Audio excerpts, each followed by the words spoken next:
जिया सर जिया काय फेंकू हिला के बारे सुशील कवि खूब चपले हवा कहूँ। अरे जियो जियो जियो ए फेंकू भैया ए लौकुस भैया। अरे आई देखो रानी हटा के चलत बाड़ी। अरे ये तो बहुत गदराइल भी हो देखो देखो। का हो ये तुम लोग किसके बारे में बात कर रहा है जी? अरे तू हरिये बारे में बात करत है जा। अच्छा तो हमारे बारे में बात करते हो? और का समझ में आ रहा है हम कौन है? अरे हम समझत है सनी लियोन का बहन लगत हो। ला पहले सुना है चले लू बिना ओढ़नी के देखत हो ना हो। चले लू बिना ओढ़नी के सगरो देखाए हो। चले लू बिना ओढ़नी के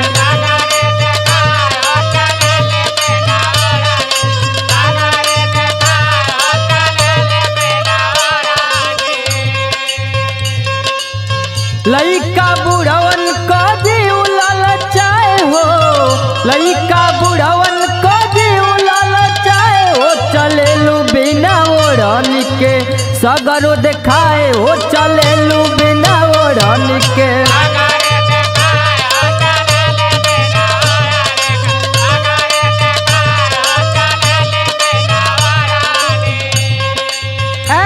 हाँ बोला। तुम भिखारी लोग क्या जानो कपड़े की कीमत? अच्छा ये फैशन का जमाना है, फैशन का। अरे ये तो ऊपर से नीचे ले देखता है। ओढ़नी कौन ओढ़ता है जी आजकल? अरे कौआ लेके चल गए का तोर ओढ़नी? एकदम पगले हो का? सुनो पागल तो है सुनावा। फैशन का जमाना बड़ा तुमको समझ में नहीं आएगा। अरे खूब समझ में आवत है। सुनो सुनावा। अरे फैशन का जमाना, ओहो फैशन का जमाना बड़ा घर का पहचान हो। अरे दादा हो दादा ये सब बड़े लोगों का पहनावा है। ये बड़े लोग का पहनावा है। सब ऊपर से नीचे ले लौकत बा। अरे जाओ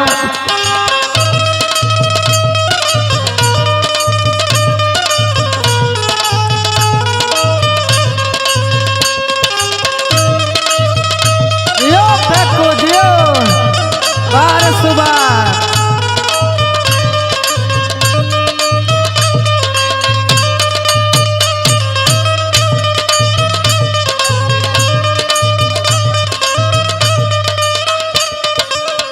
और सुना ऊपर से नीचा वाले बाटे झलक कौआ। अरे तो जिसके पास लाल होगा वही झलकौआ पहनेगा। तुम जैसे फटीचर थोड़ी। अच्छा ऊंच औरी खाल देखी नोच ले कौआ। इसका देखो बड़ा बेवकूफ है भाई। अबे खूब लौकत है। ऊपर से नीचा वाले बाए झलक कौआ। ऊंच औरी खाल देखी नोच ले कौआ। अच्छा कर जवाब जुलिया गिराए हो। और कर जवाब जुलिया गिराए हो। चले लू बिना ओढ़नी के सगरी देखाए हो। चले लू बिना ओढ़नी के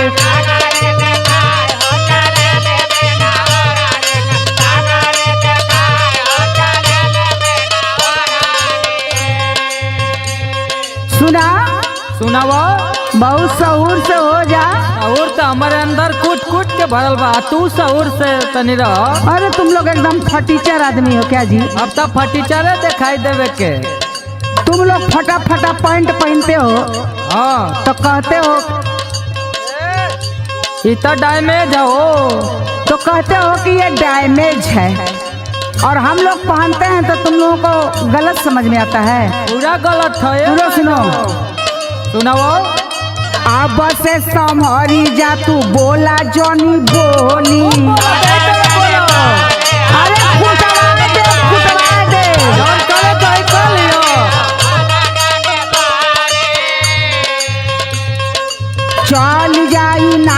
तो बजरिया में गोली। अरे गोली का यही तरह पहनावा रही तो बम चली बम।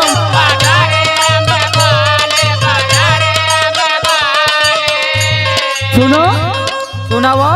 तुमको पता नहीं है। हमको पता है। नहीं नहीं, तुमको पता नहीं है। तुम अभी हमारे बारे में कायदे से छानबीन करो। तो बताओ तभी तो जानेंगे।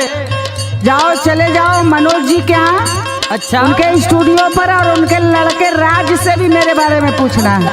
अरे तब बिहने न जाके पूछो, आज तू ही बता दो। सुनो, दिमाग मत खराब करो। दिमागो खराब होला का? अब से संभरी जा, तू बोला जनी बोली, चली जाई नहीं तो बजरिया में गोली। अरे हम बचपने से बोल कहे खुशबू राज ढेर बाटा जनी ज्ञान हो, कहे खुशबू राज ढेर बाटा जनी ज्ञान हो। फैशन का जमाना बड़ा घर का पहचान हो, फैशन का जमाना।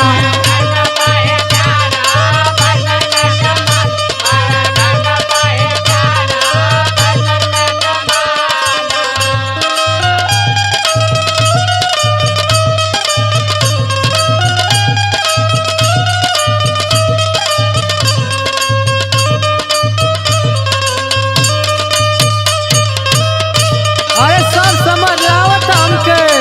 अरे जाओ जी, अरे का देखा के चलत होई? एकदम बकलोला हो का। अरे हम तो बकलोले हैं, तू होशियार हो न। ला आई सुना पहले। मर्डर कराई देबू हंसी मुस्काई के।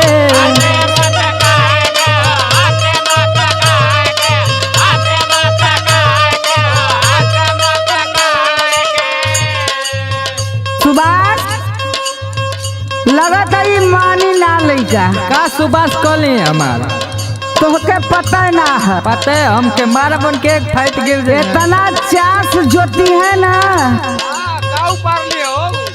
अच्छा अच्छा सुना? वो करले का? कई बार कहली हम तोहके समझाई के। हाय हाय।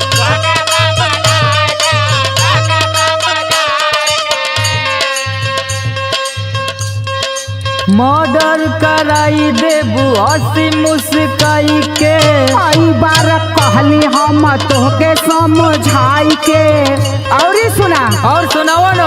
सौरभ चंचल पालनाई के उसे डेराए हो, सौरभ चंचल पालनाई के उसे डेराए हो।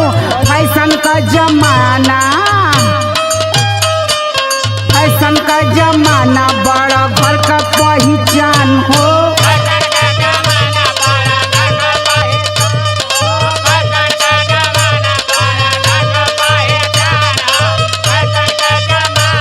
चलेलू बिना ओढ़नी के सगरो देखाए हो। फैशन का जमाना बड़ा घर का पहचान हो। चलेलू बिना ओढ़नी के सगरे देखाए हो। फैशन का जमाना बड़ा घर का पहचान हो।